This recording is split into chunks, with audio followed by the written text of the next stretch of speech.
ഞങ്ങൾ വെറുതെ വർത്താനം പറയുന്ന കൂട്ടരല്ല, പറയുന്ന കാര്യം ചെയ്യുന്ന കൂട്ടരാണെന്ന് ഞങ്ങളെ ഭരണം കിട്ടിയാൽ ഞങ്ങൾ തെളിയിച്ചു കൊടുക്കും. ഒരു സംശയങ്ങൾ കേരളത്തിലെ വിദ്യാർത്ഥികൾ സ്കൂളുകളിൽ നിന്ന് ഇവിടുത്തെ നിലവാരക്കുറവുകൊണ്ട് നാട് വിടുകയാണ്.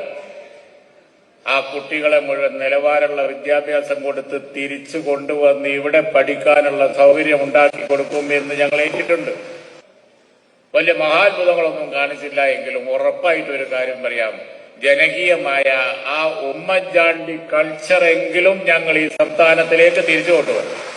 ഇനി സംസ്ഥാന ഭരണം കൂടി UDF കിട്ടിയാൽ. സർക്കാരിന്റെ ഇതുവരെയുള്ള പ്രവർത്തനങ്ങളിൽ താങ്കൾ തൃപ്തനാണോ? തീർച്ചയായിട്ടും അല്ല. എവിടെയൊക്കെയാണ്, എന്തൊക്കെ കുഴപ്പങ്ങളാണ് നിലവിലെ സർക്കാരിനുള്ളത്? അല്ല, പല വിഷയങ്ങളും കൈകാര്യം ചെയ്യുന്നതിൽ ഗൌരവതരമായ പാളിച്ചകൾ പറ്റിയെന്ന് വിശ്വസിക്കുന്ന ഒരാളാണ് ഞാൻ. ഓണപരീക്ഷ എത്താറായിട്ടും പാഠപുസ്തകം കിട്ടിയിട്ടില്ല.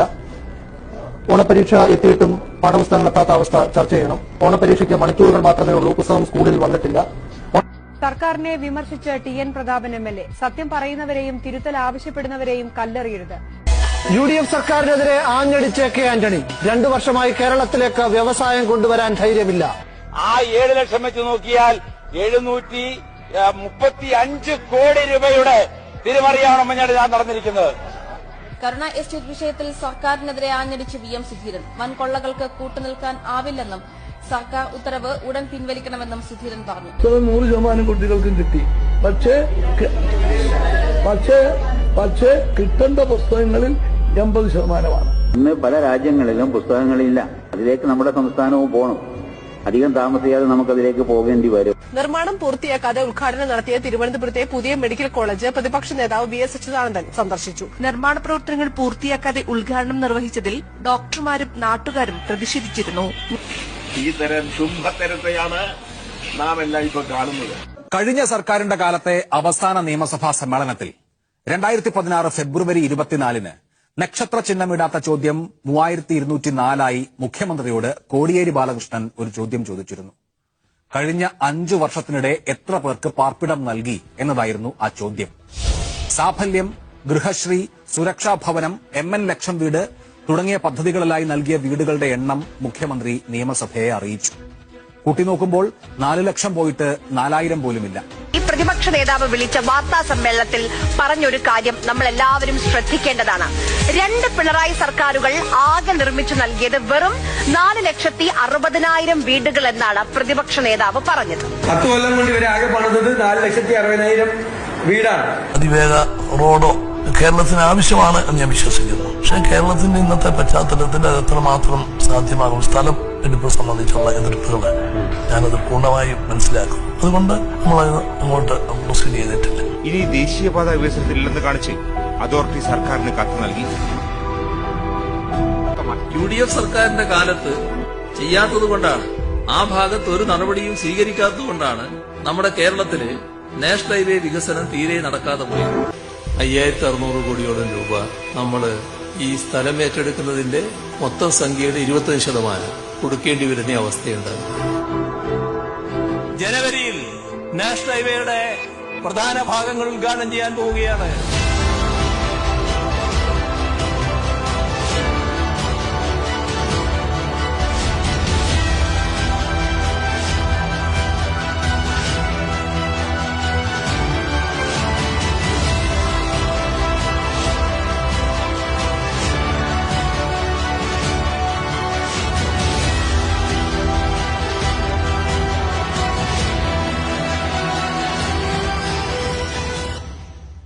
ഉച്ചക്കഞ്ഞിക്കുള്ള അരിയിൽ ചത്ത എലിയെ കണ്ടെത്തിയ Kozhikode medical college campus school സന്ദർശിക്കാൻ ഭക്ഷ്യമന്ത്രി എത്തി.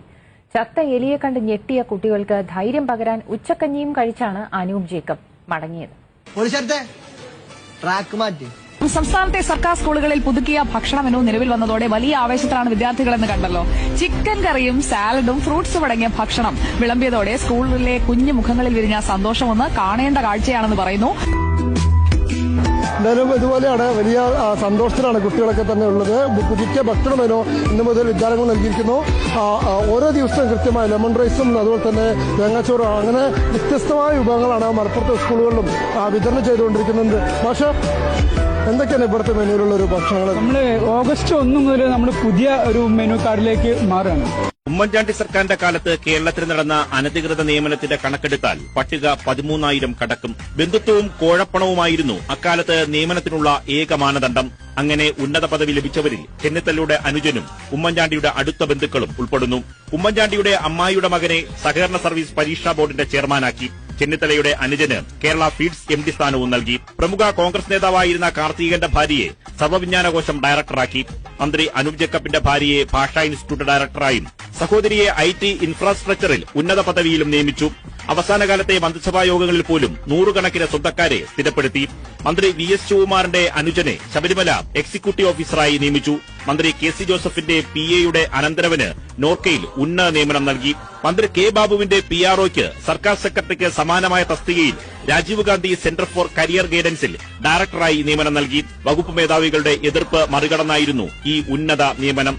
MM ഹസന്റെയും തമ്പാനു രവിയുടെയും അടുത്ത ബന്ധുക്കളെ സീഡിറ്റിൽ തിരികെ കയറ്റി. കണ്ണൂർ സർവകലാശാലയുടെ വൈസ് ചാൻസലർ ബാർ പൂട്ടിയതുമായി ബന്ധപ്പെട്ട കേസിൽ കപിൽ സിബലിനെ കൊണ്ടുവന്ന വകയിൽ UDF സർക്കാർ ചെലവാക്കിയത് 2,68 ലക്ഷം രൂപയാണ്. കപിൽ സിബലിന്റെ 2 സിറ്റിംഗിന് മാത്രം 35 ലക്ഷം രൂപ വീതം നൽകിയെന്ന് വ്യക്തമാക്കുന്ന രേഖകളുടെ പകർപ്പ് ഏഷ്യാനെറ്റ് ന്യൂസിന് കിട്ടി. ബാർ പൂട്ടിയതിനെ തുടർന്നുണ്ടായ കേസ് വാദിക്കാൻ കപിൽ സിബലിനെ കേരളത്തിലെത്തിച്ച വകയിൽ UDF സർക്കാർ നൽകിയത് 2,68 ലക്ഷം രൂപ. 2015 കപിൽ സിബൽ ബാർ കേസ് വാദിക്കാൻ ഹൈക്കോടതിയിൽ എത്തിയത്. നെയ്യാറ്റിങ്കര താലൂക്ക് ആശുപത്രിയിൽ എക്സ്റേ മെഷീൻ കേടായിട്ട് ആഴ്ചകൾ കഴിഞ്ഞിട്ടും അധികൃതർ ഒരു നടപടിയും എടുത്തിട്ടില്ലെന്ന് പരാതി. ദിവസം 2000 പേർ എത്തുന്ന ആശുപത്രിക്കാണ് ഈ ഗതികേട്. 30 വർഷം പഴക്കം, ജീവനക്കാരെ നിരവധി തവണ ഷോക്കടിപ്പിച്ച എക്സ്റേ മെഷീനെ ഒടുവിൽ ആശുപത്രി അധികൃതർ ഇടപെട്ട് മാറ്റി. പഴയത് മാറ്റി പുതിയത് സ്ഥാപിക്കാനൊന്നും അധികൃതർ തയ്യാറായില്ല. പുതിയവ സ്ഥാപിച്ചാൽ സ്വകാര്യ ലാബുകളിൽ നിന്നുള്ള കമ്മീഷൻ കിട്ടില്ല എന്ന് ഡോക്ടർമാർക്ക് നന്നായി അറിയാം. പലപ്പോഴും മെഷീൻ കേടാകുമ്പോൾ പുറത്തുനിന്ന് ആൾക്കാരെ കൊണ്ടുവന്ന് നന്നാക്കിയിരുന്നു. പക്ഷേ നന്നാക്കൽ മാത്രമേ നടന്നുള്ളൂ. മെഷീൻ പഴയപടി തന്നെ. മൂട്ടശല്യം കാരണം ഇടുക്കിയിലും ഒരു ആയുർവേദ ആശുപത്രിയിലെ ഇൻപേഷ്യന്റ് വിഭാഗം ദിവസങ്ങളായി അടച്ചിട്ടിരിക്കുകയാണ്. നെടുങ്കണ്ടത്തിന് അടുത്തുള്ള കല്ലാർ സർക്കാർ ആയുർവേദ ആശുപത്രിയിലെ കിടത്തി ചികിത്സയാണ് മൂട്ടകളെ പേടിച്ച് നിർത്തിയത്. നെടുങ്കണ്ടത്തിനടുത്ത് തേർഡ് ക്യാമ്പിലാണ് ഈ സർക്കാർ ആയുർവേദ ആശുപത്രി പ്രവർത്തിക്കുന്നത്. പാമ്പാടുംപാറ ഗ്രാമപഞ്ചായത്തിന്റെ മേൽനോട്ടത്തിലാണ് ഇത് പ്രവർത്തിക്കുന്നത്. സംസ്ഥാനത്തെ വിവിധ ജില്ലകളിൽ നിന്നും തമിഴ്നാട്ടിൽ നിന്നുമുള്ള രോഗികളാണ് ഇവിടെ ചികിത്സ തേടിയെത്തുന്നത്. 250ഓളം രോഗികൾ ദിവസേന ഔട്ട് പേഷ്യന്റ് വിഭാഗത്തിൽ എത്തുന്നുണ്ട്. 30 രോഗികളെ കിടത്തി ചികിത്സിക്കാൻ കഴിയുന്ന 2 വാർഡുകളാണ് ഇവിടെയുള്ളത്.